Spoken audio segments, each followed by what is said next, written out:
Tá bom? Queridos, vamos nos colocar de pé. Eu tenho uma palavra que está queimando em meu coração.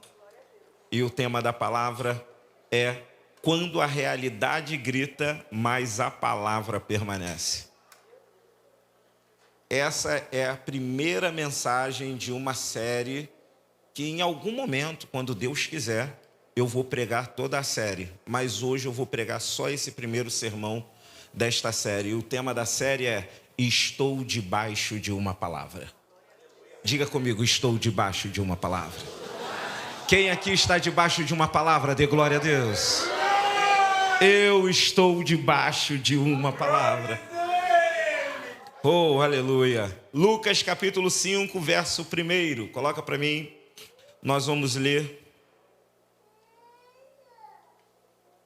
até o versículo 6. Lucas capítulo 5, verso 1.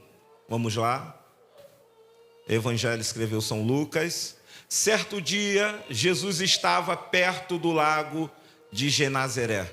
E uma multidão o comprimia de todos os lados para ouvir a palavra de Deus. Então ele viu à beira do lago 2 barcos deixados ali pelos pescadores, que estavam lavando as suas redes. Entrando em um dos barcos, o que pertencia a Simão pediu-lhe que o afastasse um pouco da praia. Então sentou-se do barco e ensinava o povo. Tendo acabado de falar, disse a Simão: vá para onde as águas são mais profundas e lancem as redes para a pesca. Simão respondeu: mestre, trabalhamos muito a noite inteira e não pegamos nada. Mas, porque és tu que está dizendo isto, vou lançar as redes. Verso 6. E quando o fizeram, pegaram tal quantidade de peixes que as redes começaram a se... Estou debaixo. Estou debaixo. Estou debaixo. Estou debaixo. Olha só o que diz na minha versão. E respondendo Simão lhes disse: mestre, havendo trabalhado a noite toda, não apanhamos nada, mas sobre a tua palavra. Tome seu assento. Há momentos em que a realidade fala tão alto que parece impossível ouvir a voz de Deus. São dias em que olhamos para a família e vemos conflitos, olhamos para finanças e vemos escassez, olhamos para a saúde e vemos limitações, olhamos para o ministério e vemos pouco resultado. Olhamos para nós mesmos e sentimos o peso do cansaço, da frustração e da dúvida. Olha, nós estivemos aqui há alguns minutos atrás, a nossa querida Carol dando um testemunho maravilhoso, dizendo: olha, eu não vejo possibilidade. E causando inquietação por causa daquela preocupação. Nós tivemos aqui o Lucas testemunhando aqui os desafios enfrentou, momentos que ele achou que não ia dar, mas Deus foi fiel. Olhamos para nós mesmos e sentimos o peso da responsabilidade, da frustração e da dúvida. E é justamente neste momento que a realidade tenta definir quem somos. É neste momento que a realidade diz: acabou, mas a experiência diz: você já tentou de tudo. As circunstâncias dizem: não vale mais a pena insistir. Mas existe uma diferença entre realidade e verdade. A realidade é aquilo que os nossos olhos enxergam, a verdade é aquilo que Deus declarou na eternidade. A realidade muda, a palavra permanece, a realidade pode dizer que a rede está vazia, mas Deus está dizendo: lança a rede novamente. A palavra nos diz em Romanos capítulo 8, no verso 28, que diz assim: e sabemos que todas as coisas contribuem juntamente para o bem daqueles que amam a Deus e que são chamados segundo o seu propósito, em outras versões, segundo o seu decreto. Entendam uma coisa: se todas as coisas contribuem, então como é que José vira e fala assim, diante dos irmãos dele, agora ele já governador no Egito, ele já vivendo já a promessa de Deus, os irmãos chegam diante dele, ele se declara para os irmãos, e os irmãos todos temerosos, com medo de que José agora se vingasse, fizesse alguma coisa. José olha para eles e fala assim: olha, foi Deus que me enviou diante de vós. Em outras palavras, ele vem dizendo assim: olha, tudo o que me aconteceu foi propósito de Deus, para que eu chegasse até aqui.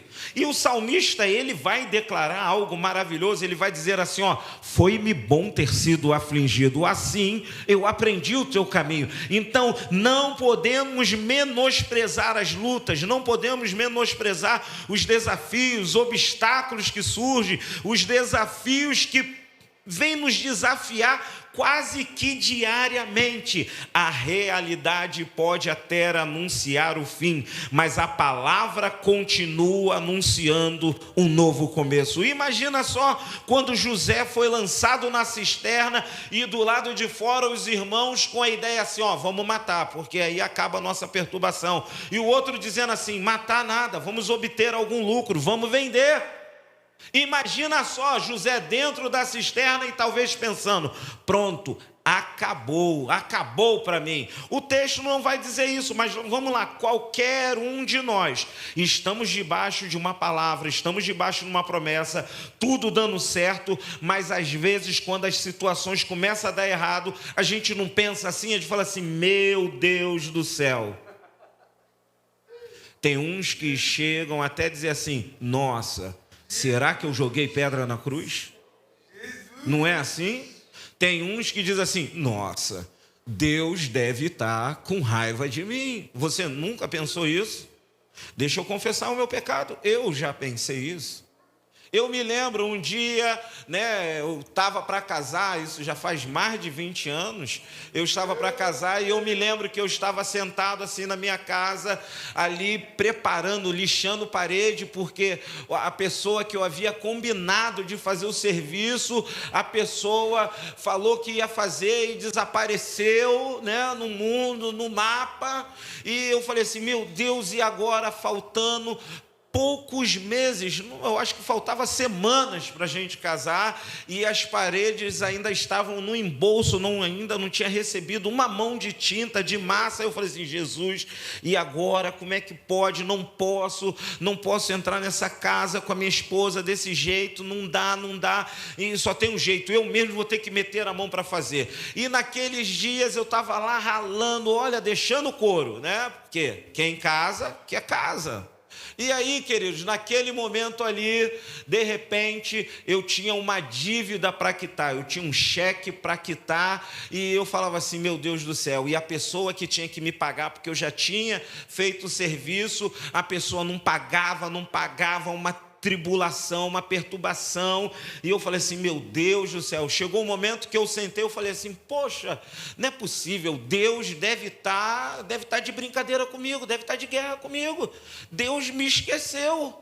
Eu pensei aquilo naquele momento, quando de repente eu tenho um irmão, meu irmão Samuel, por enquanto ele está afastado, e aí meu irmão, de repente lá me ajudando, meu irmão virou para mim e falou assim: caramba, mano, Deus tem te abençoado a beça, né? Olha só, ele é afastado, desviado, de repente, ele puxa uma palavra do nada e fala assim: Deus tem te abençoado a beça.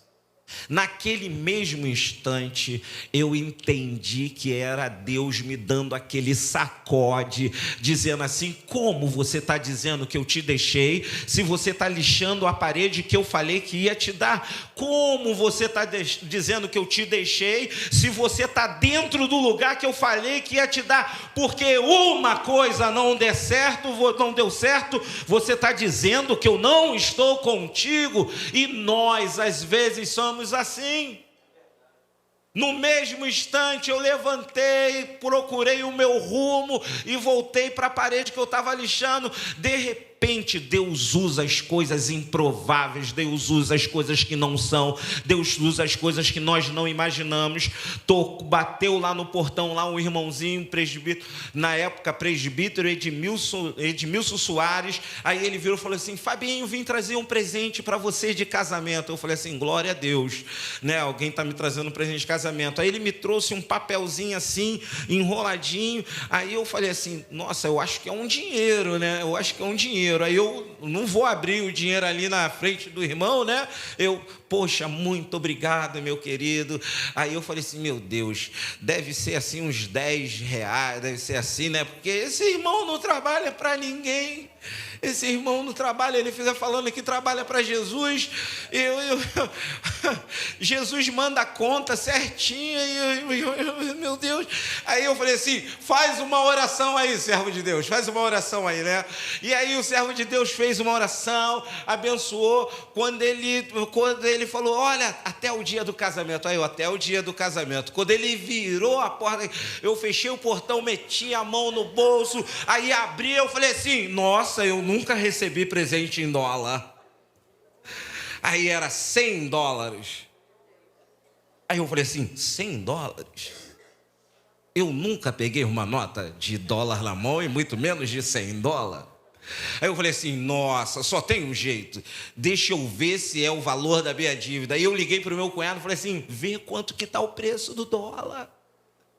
Daquele dia o dólar estava 3,80. Eu falei assim: nossa, a minha dívida é de R$300.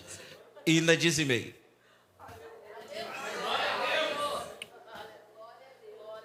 A realidade pode anunciar o fim, mas a palavra continua anunciando um novo começo. E é exatamente nesse cenário que encontrava-se Pedro. Depois de uma noite inteira de trabalho, ele tinha todos os argumentos para desistir. Ele tinha experiência, ele tinha conhecimento, ele tinha habilidade, mas também tinha uma rede vazia. Uma das maiores dores na vida é quando aquilo que sabemos fazer não produz aquilo que esperávamos alcançar. Foi exatamente neste momento que Jesus entrou no barco. Foi exatamente neste momento que Jesus entrou no barco, pregando para uma multidão, e terminando de pregar, ele vira e fala assim: vá para águas mais profundas. Entenda uma coisa: Deus está te levando para águas mais profundas, porque Ele tem algo maior para você. Pedro entendeu uma verdade que todos nós precisamos entender: a minha realidade é verdadeira, mas ela não é soberana. Quando a palavra de Cristo entra em cena, ela não consulta as circunstâncias para decidir o que pode fazer, porque Deus nunca precisou da realidade para cumprir promessas. Em outras palavras, Deus não precisa de vento favorável para fazer você chegar aonde Ele quer que você chegue. Ele não precisa que você diga assim: ó, está favorável, vou chegar exatamente aonde Ele disse, porque o vento está me empurrando para lá. Não se preocupe, o vento pode ser contrário. Se Ele estabeleceu, você vai chegar.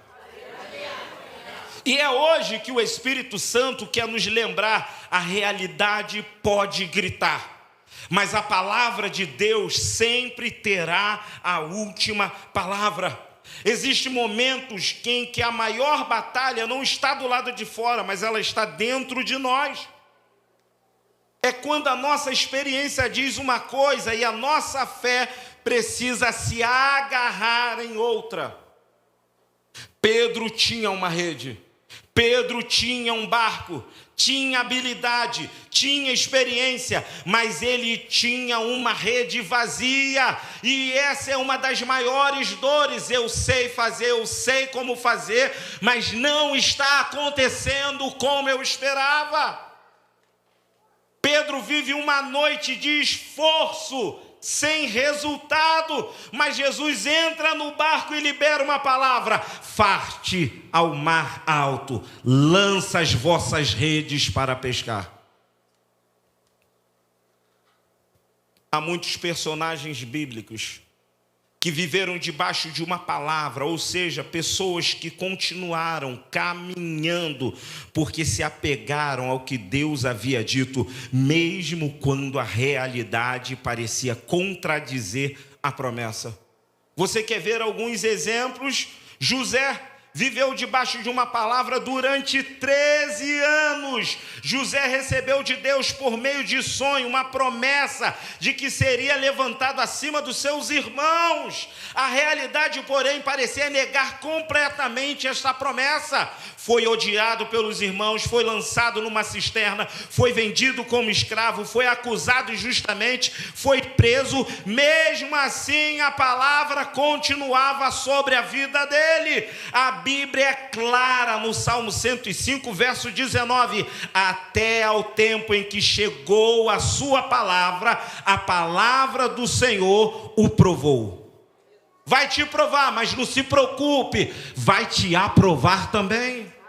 José não viveu debaixo da prisão, não viveu debaixo da injustiça, viveu debaixo de uma palavra: a minha realidade é terrível, é desesperadora, mas a promessa que ele me fez é que me sustenta. Abraão, a promessa era maior que a biologia. Deus lhe disse: far-te-ei uma grande nação. Os anos se passaram, Sara envelheceu, o corpo de Abraão já não tinha vigor, a realidade dizia: é impossível. Mas Abraão decidiu viver debaixo de promessa. Romanos capítulo 4, verso 20 ao 21. Não duvidou da promessa de Deus por incredulidade, mas foi fortificado na fé, dando glória a Deus, estando certíssimo de que o que ele tinha prometido também era poderoso para fazer. Eu não sei como, eu não sei quando, eu não sei em que situação, mas de uma coisa eu sei e não tenho a menor dúvida: ele vai fazer. Você quer ver outro personagem bíblico? Davi, ungido rei, mas perseguido como fugitivo. Davi foi ungido por Samuel para ser rei, em 1 Samuel capítulo 16, verso 13. Entretanto, durante muitos anos, sua realidade foi completamente diferente. Fugiu de Saul, menosprezado pelos irmãos, morou em caverna, foi perseguido, precisou até se fazer de louco. E às vezes a gente precisa se fazer de louco para não entrar numas guerras. Sabia? Sabia que às vezes a gente precisa dar uma de... Não é de desentendido, não, é de que não é com você. Às vezes a gente tem que dar uma de louco mesmo, de...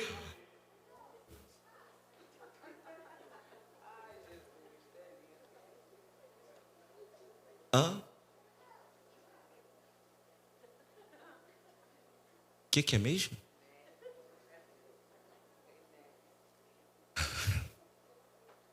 Porque senão você entra numas guerras e no final quem causou a guerra sai dela e te deixa lá sozinho e ainda diz assim: tá vendo?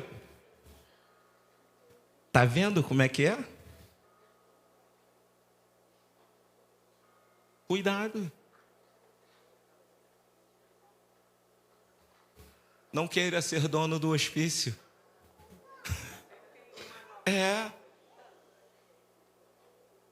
De vez em quando a gente precisa fingir que é um paciente no hospício. Porque senão te arrastam para a bagunça deles, para a confusão deles. E no final, você é que morre. Você é que fica doente. Você é que não dorme. Você é que não come. Ou come compulsivamente. No final, é você que fala o que não devia. No final, é você que é mal visto. Então, a melhor coisa é...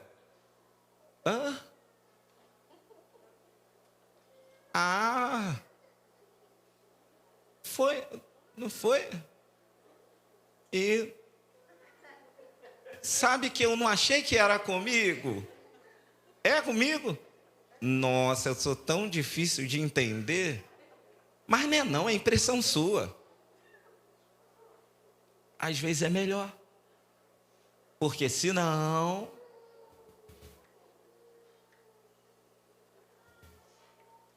Ele foi ungido rei. Mas olha só.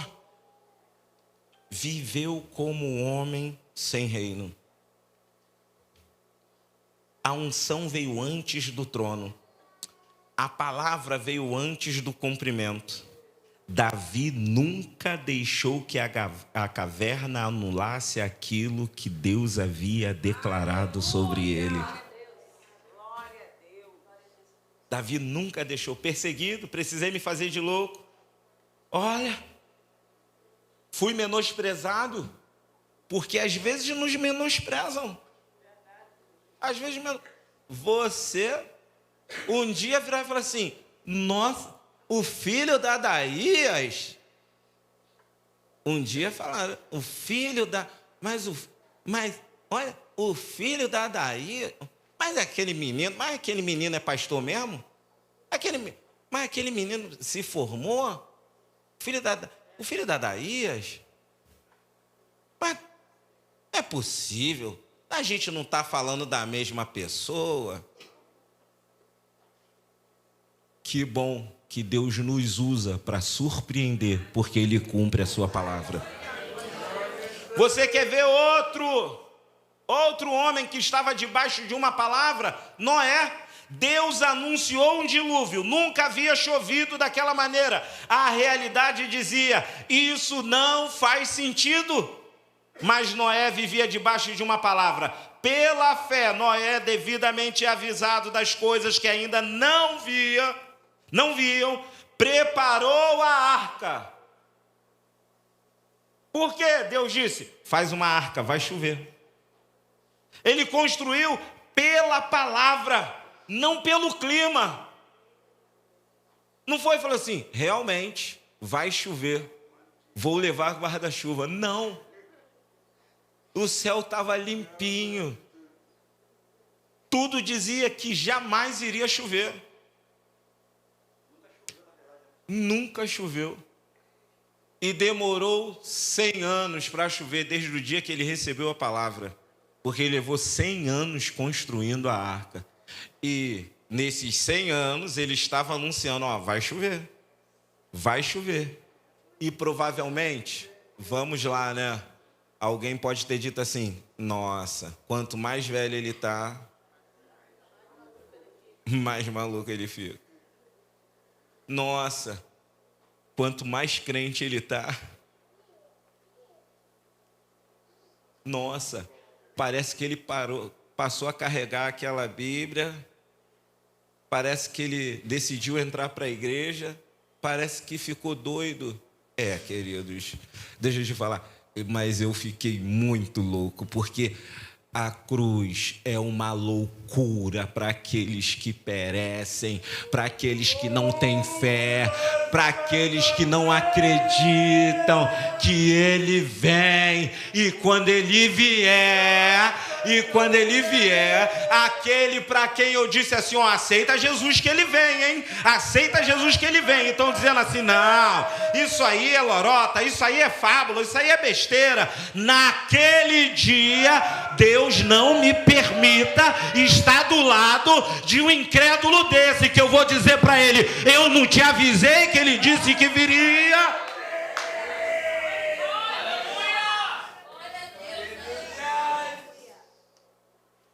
Jeremias foi sustentado pela palavra em meio à oposição. Olha só, todos esses homens estavam debaixo de uma palavra. Ele foi chamado jovem. Deus lhe disse: não temas diante deles, porque eu sou contigo para te livrar, diz o Senhor. Quão grande é o desafio que está diante de você? Nossa, pastor, a pessoa que eu vou me encontrar para essa vaga de emprego, a pessoa que eu vou me encontrar para esta reunião, a pessoa que eu vou me encontrar para este negócio, a pessoa que eu vou me encontrar, nossa, ela é o das galáxias, mas você serve ao Deus que formou toda a galáxia. Não temas. Sua realidade foi marcada por perseguições e tantas outras coisas. Eu quero dizer uma coisa para você: Deus cumpre e vela pela sua palavra. O último personagem, dentre muitos outros que poderíamos citar aqui, é Pedro. Aonde iniciamos, a palavra venceu a experiência. Este personagem central deste sermão, Pedro tinha experiência suficiente para dizer: Senhor, quer saber mais do que eu? A noite toda. Eu não comecei a pescar ontem, não. Jesus, tu é carpinteiro, eu sou pescador. Tu está entendendo que a minha experiência não bate com a sua? Se você me disser que essa madeira não serve para fazer esse móvel, beleza? Porque é a sua experiência. Ou Pedro poderia dizer assim: veio para cá, depois de ter falado a beça aí no meu barco aí, veio para cá para querer ensinar meu trabalho. Pedro tinha argumento. E vamos lá. Olhem para mim. Nós somos cheios de argumentos ou não? Nós temos argumentos de sobra.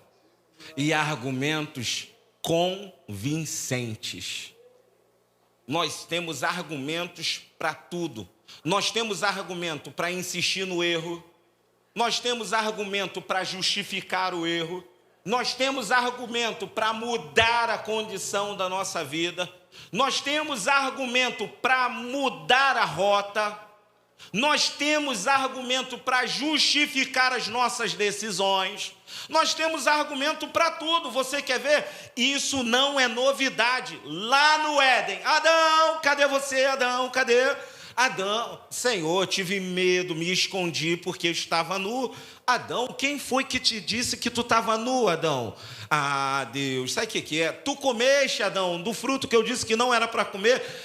Senhor, a mulher que tu me deste, me deu e eu comi. Olha só o argumento. Foi culpa.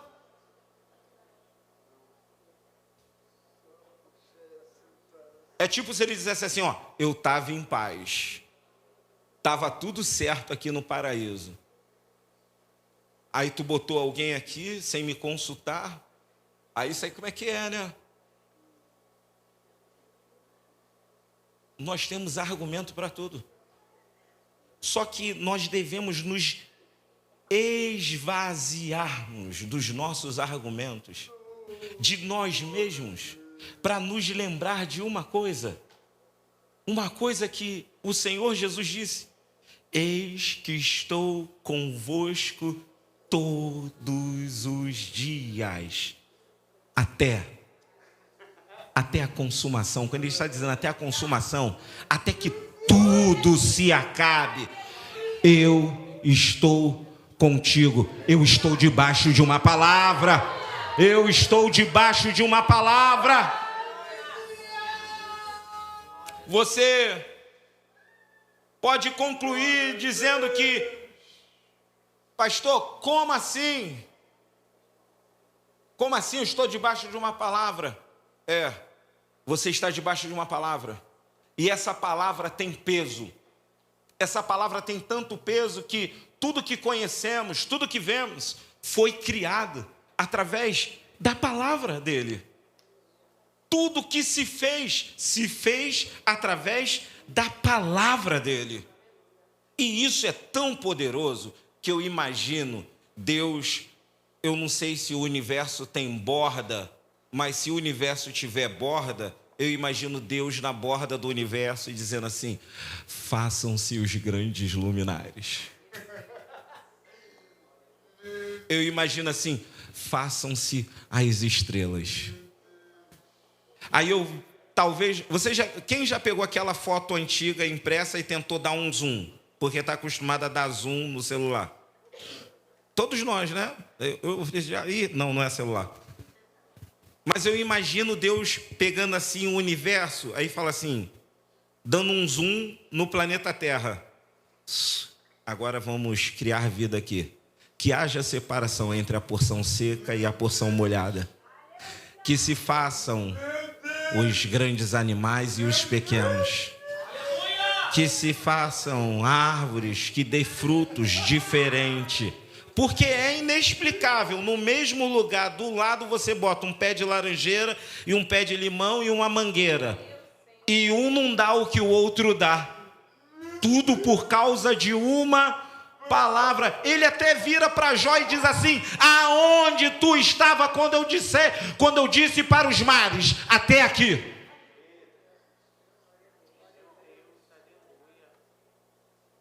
Nós estamos debaixo de uma palavra. E eu não estou falando de uma palavra de um profeta que levantou, não, que disse, eis que te digo, não. Tudo isso é legal, todos nós em algum momento temos alguma promessa que Deus usou alguém para falar, vou fazer isso na sua vida. Mas existe uma promessa, uma palavra que vai além da verbalização de um canal humano. É essa daqui, É essa daqui. Nunca vi um justo desamparado, nem a sua descendência mendigar o pão. Aonde tu fores, eu irei contigo. As bênçãos do Senhor me seguirão, me alcançarão. Sede santo, porque eu sou santo. Deus não é homem para que minta, nem filho do homem para que se arrependa. Olha, nós estamos debaixo de uma palavra, e a palavra que ele liberou é: eu vou para o Pai, mas um dia eu vou voltar. Uma estação difícil, para a gente concluir, não cancela o propósito de Deus. O momento difícil que nós estamos passando, um deserto que estamos atravessando, montanhas que se opõem à nossa frente, não define, não cancela o propósito de Deus na nossa vida. Pedro estava cansado, mas não abandonado. Lamentações de Jeremias, capítulo de número 3, verso 22, vai dizer: as misericórdias do Senhor são a causa de não sermos consumidos. Existem dias em que achamos que estamos perdendo, mas Deus está nos sustentando. José passou pela cova, depois pela prisão, mas a palavra de Deus continuava sobre ele. Antes de cumprir a promessa através de José, Deus trabalhou José. A promessa não destruiu José. A aprovação não destruiu José, ela só aprovou José. José não podia chegar lá como alguém inexperiente. E não estou falando de experiência humana, não, estou falando de experiência com ele. A mesma experiência que Ana vai dizer assim, quem é como o Senhor nosso Deus? Ele faz da mulher estéril mãe de filhos. É dessa experiência assim, que Jó vai dizer assim, agora eu sei que tudo podes e nenhum dos teus planos pode ser impedido. É daquela experiência que ele mesmo declarou, dizendo assim, ó, antes eu te conhecia de ouvir falar, era o testemunho dos outros, agora sou eu que ando contigo, são as minhas experiências contigo, sou eu agora que ouço o vento vindo e digo assim, essa não é a voz dele, sou eu agora que me deito e tenho a certeza que só me levanto porque é a mão dele comigo. Quem está debaixo da palavra não é governado pelo cenário que está vivendo. Pedro poderia dizer, eu conheço o mar, mas ele reconheceu, Jesus conhece todas as coisas. Essa é a maturidade espiritual. Eu sei o que tem que fazer, mas eu sei também que é ele que precisa fazer. Essa maturidade espiritual não nega o problema. Ele não te transforma em um alienado. Ele não vira e fala assim, ah, pastor, eu aprendi que a gente tem que dizer que vai tudo bem. Isso aí é legal para você não ficar expondo a sua ferida por aí. Porque se você estiver no meio do oceano e tiver ferida, os tubarões podem estar a quilômetros. Ele vem no cheiro do seu sangue. Não é para todo mundo que você tem que falar. Não é para todo mundo que você tem que ficar. Ó céus, ó vida. Ai. A primeira coisa que eu quero dizer é, você está atribulado ou está com um desejo de que sintam pena de você? Que a gente tem que parar com essa mania. Às vezes a gente quer que a gente... Já viu aquela pessoa que você conta uma prova para ela e ela conta uma pior do que a sua? Porque nem nisso ela quer perder? Pô, mas deixa eu te contar também. Tu foi atropelado por um carro? Nossa, tu não sabe. Um Boeing me atropelou. Eu falei assim, nossa, esse pescador é difícil. Essa, nem o diabo fala assim, ó, ele não é meu filho. Eu sou pai da mentira, não da invenção.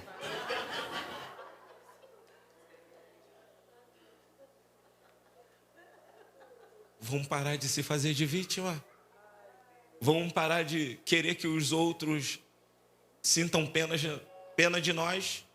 Deixa eu te falar, reage. Sacode a poeira. Vai fazer alguma coisa, reage, vai botar a cara num livro para passar num concurso. Vamos lá, Lucas, quantas horas você estudou por dia? Não passa nem perto da apostila, compra a apostila e não dá nem a primeira lida. Ah, Deus disse que vai me colocar lá para sentar entre os príncipes. Mas ele não vai botar um indulto lá, não. O que não falta hoje é oportunidade de você reagir. Vai fazer alguma coisa. Pastor, o que eu faço? Vai ler um livro, sai do TikTok. Vai ler a Bíblia. Pastor, estou numa batalha espiritual. Será que é batalha espiritual mesmo? Ou será que é Deus querendo te despertar para algo maior? Vamos lá. A semana começa hoje. Mas e amanhã? Você já tem tudo programado. E você tem programado o seu tempo com Ele? Porque eu tenho certeza de uma coisa. O adversário das nossas almas já tem algo planejado para amanhã. A questão toda é, você está preparado para virar para ele e falar assim, o Senhor te repreenda. Hein? Porque se você não estiver preparado, eu tenho um pessoal na Bíblia Sagrada, que uns camaradas viraram e falaram assim, o Senhor te repreenda em nome daquele que Paulo prega. Aí fala assim, eu conheço Paulo, eu conheço Cefas, eu conheço Apolo, mas e você? Eu não te conheço, meu irmão. E aí sabe o que aconteceu com aquela galera? toma ali uma surra. E o adversário está dando uma surra em um monte de crente por aí. Porque lhe falta posicionamento. O que nos traz posicionamento e autoridade, sabe o que é? É palavra, é oração, é jejum. Eu não estou falando que você tem que se transformar num louco que começa um jejum, fala, vou fazer jejum de 72 horas. Nunca nem fez de meia hora. Ou quando faz o jejum, fala, vou fazer jejum de meia-noite até a hora que eu acordar.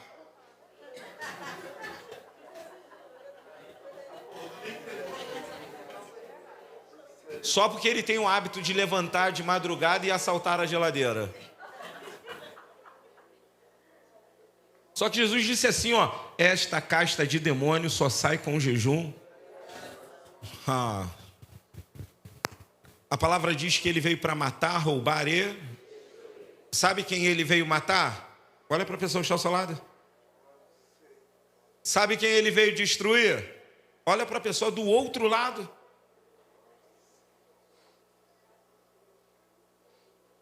Ele veio matar, roubar e destruir a nós, que somos feituras das mãos do Senhor.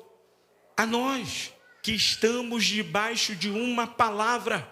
Sabe o que incomoda ele? Que ele está debaixo da mesma palavra que nós. Só que a nossa palavra é para a vida eterna, para ele é para a condenação eterna. Ele sabe que quem liberou a palavra é fiel, vai cumprir. Ele sabe, tudo que ele sabe eles só precisam continuar firme e constante.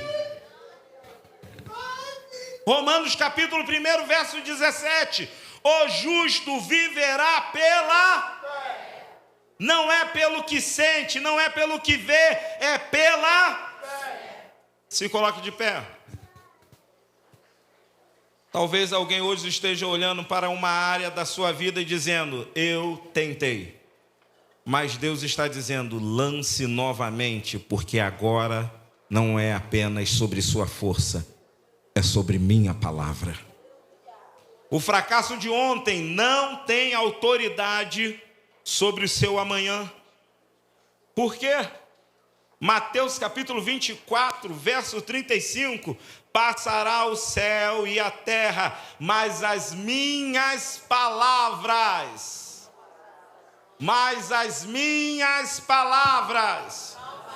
você não está debaixo da crise, você está debaixo de uma palavra. Glória. Quero trazer à memória aquilo que me traz esperança. Quero trazer à memória. Me ajudem. Aquilo que me traz esperança.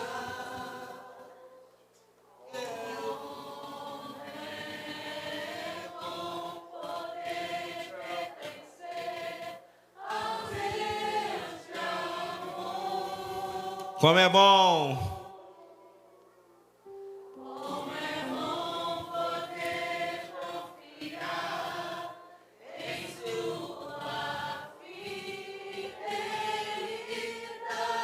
Em quem você confia?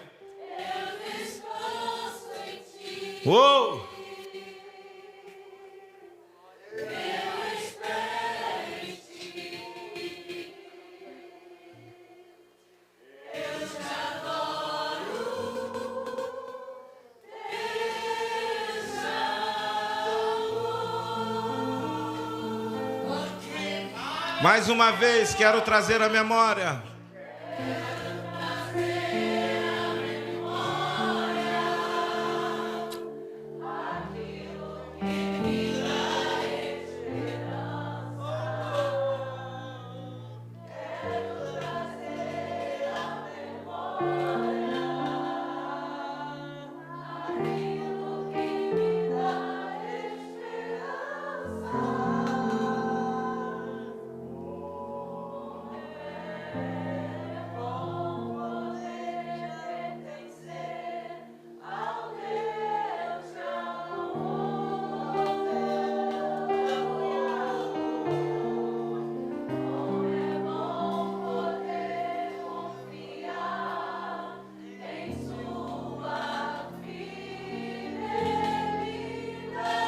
Coloque a letra.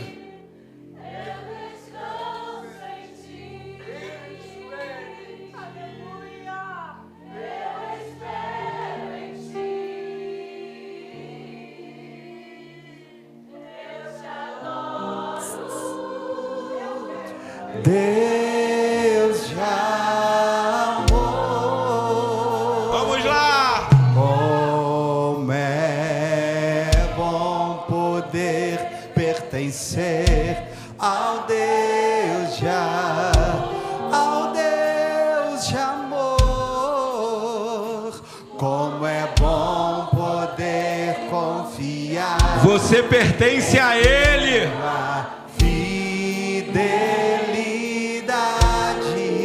Ele liberou uma palavra: eis que estou contigo.